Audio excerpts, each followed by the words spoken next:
Hey, we're two fat guys. And we just watched V for Vendetta. Meh. Go back to the old one. Well, you didn't? Alright. Well, it's too late now. Too late. We have one video left. Yeah. Or several. Who knows? Fuck it. But we were, yeah. You've Vendetta. Yeah. Great man. movie. I love that movie. Yeah, I definitely have not seen it since theaters. I had seen it more recently than that, but I had not seen it on my Blu-ray. Yeah. My shiny new Blu-ray. Hugo Weaving is amazing. Can just start with that. Man. And all I heard was Elron the whole time. Like, what the hell is Elron doing in England? Or Mr. Smith. Or Agent Smith. He's also Mr. Weekends when he's casual, he's not working. Is he? He's a computer program. Well, maybe computer programs are weekends. You don't know that. You don't know his life. Cleaning lady has the weekends off. Just Friday. Anywho, so one thing I read a little bit of trivia on this movie is because they had another actor cast as V first. Who did it for like a couple weeks, and they actually used some of his scenes. So there are a couple scenes in the movie that are not Hugo Weaving doing the actual acting. I don't. Yeah, the director said like. Try a scene where V's an extra foot taller. Yeah, the director's like, can I tell the difference? Yes. Can the audience tell the difference? Probably not. Yeah, I think it's great that he actually did do with that exception and obviously the stunts. That he actually was there doing all of the physical acting for all that. Yeah, he wasn't just the voice. He totally could have called that very easily just done the voice because man, it's a hell of a voice for me. The solid voice. It's kind of thing which I did not recognize the name of the guy who dropped out, but I can't imagine you wouldn't have been excited then to get Hugo Weaving to do that part. Yeah. So the guy dropped out, the guy backed out, or they? Yeah, it's because he couldn't breathe with the mask. He's like, fuck this shit. Oh, boo-hoo! Tin Man died. Didn't he? Almost died. I was like, wait a minute, no, that's not true. He had an allergic reaction and got kicked off the project. He didn't die. To me, he did. To me, he did. That was wildly inaccurate. I demand dedication. If you walk, you're dead to me. I mean, he did die. Yes. I can safely say. So? But you know what? Everyone involved in that is dead. I'm sure there's someone alive. Every once in a while, we all like the last Munchkin. Like, oh, we still got 2 Munchkins left. Yeah, I think they stopped doing that in 1995. Yeah, wasn't it a big deal? Didn't the last Munchkin die? I don't know. I don't track Munchkins like you. You're the best in the biz. No point in me tracking Munchkins. This is way out of hand. We're talking about V Vendetta. Vendetta. Stephen Fry is amazing. Stephen Fry is amazing. Natalie Portman, it's great. Holy luck! I couldn't unhear Sherlock, the detective. There's one of the detectives trying to find V. Secondary detective. Yeah, the detective is Lestrade. Yeah, Lestrade from. I was like, I have some sounds, but I think they work towards that. Lestrade from the BBC Sherlock series, and fuck him playing a friggin' cop. Yeah, I can't unhear and he's still British. Yeah. Just constantly, he's like, hey, you're watching this. I'm like, no, I'm not. Shut up, brain. It was weird, though, him being, second fiddle. Like, who are you to give him orders? You're not Sherlock. You never will be. Run out of the room crying.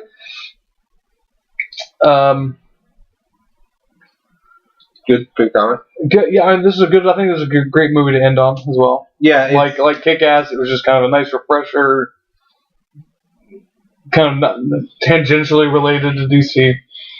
Directly related. Yeah, I mean, as far as tangentially related to The Dark Knight Rises. How about that? Okay, that's fair. Which, man, we are going to see it soon. Yeah, like what? 15 hours? Yeah, that's not as soon as it seems. Yeah. To be fair, think of this time. Once we go to the theater, we don't have to sit through 5 fucking movies to get to it. Yeah, but if they were those movies, that's true. I really enjoy watching those movies at the same time. It's not like they're like, all right, Ultimate Marvel Marathon. Like, Nick Fury, Agent of S.H.I.E.L.D., Howard the Duck. Fantastic Four from 1994. How did you get this? And then the Dolph Lundgren Punisher 3 times. Yes! Yes! I'm sold. Where do I buy my tickets? But it's only the scenes that don't have Dolph Lundgren in them. And no hand kicking.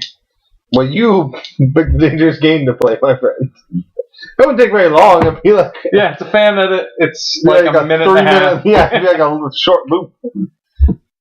I mean, it's 3 minutes with credits, of course, but a lot of credits.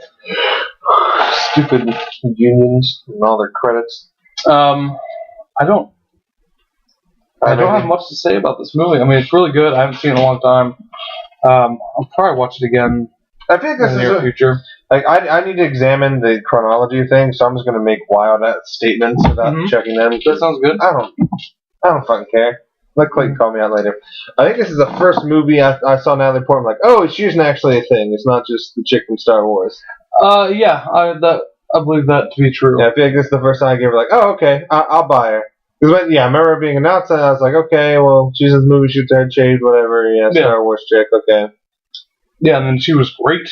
Yeah, very good in this movie. So, great pacing in this movie. Mm-hmm. It's a great show. I commented on that during the film, and it's a study in pacing because they start you off with action, and then they feed you as much exposition as you need. Well, actually, they start with a flashback to the Guy Fawkes, the actual Guy Fawkes, which good little 2-minute thing. Then to her, and pretty quickly action starts with her. And even the Guy Fawkes stuff is action. I mean, the Guy Fawkes stuff is action. It's action over expository narrating, so it's. Yeah, and it built pretty well. They never bogged you down, and if they did a sort of very chronological approach to this, to the backstory and everything, you would have been bored out of your mind. I think at some points. I mean, it also helps that the kind of backstory, the history of it is like the not twist, but like is what the plot is building to. Yeah, it really reveals. And now that it works well because now in the film, by the time they tell you the story of St. Mary's and the story of you have characters that you care about. Yeah, and you've heard it mentioned just in passing. I think in the very first news story, they mentioned St. Mary's, when Evie's getting ready to go out on the town. Yeah, and it just builds with small little mentions and more and more. It's like the Red Viper. It's like when it starts in the books, you just get don't mention the name, well, that's an interesting name. That name stands out, and then just builds more and more, and then oh, fucking, it's this thing. Yeah, all right. There's one moment of this movie that I really like, and it's when the main detective is talking to Lestrade about how he went and visited the place where V was created, and he talked about this sense of connectivity that he felt when he went there. That he kind of understood where he fell in the quite literal metaphor of the dominoes falling. Yeah. And he kind of understood what was going on around him for the first time. And I love how he talks about how he knows talks about the past events, and he kind of sees where everything's going, and it does flashbacks and flash forwards at that point. Mm-hmm. So 2/3 of the way in the movie, and it flashes forward to the final fight with V and a couple other things from the end. Yeah. Which was kind of cool. I liked that, just a touch of storytelling that was non-linear. Mm-hmm. And I thought it was done really well. Just like this character who's been going through a lot of character growth throughout the movie, and just having this one single moment that really hit him, and he kind of got it, and everything kind of did come together for him and that character in that moment, and I really enjoyed that sequence. I always really enjoy it. It's just my favorite probably little moment. It's just a small little thing. I just like the way it's framed and shot and it's acted. Is when V visits she's the botanist. Well, she was a botanist, and she's the coroner now. Because she's lying in bed, she wakes up, and you just see it's a fairly long shot.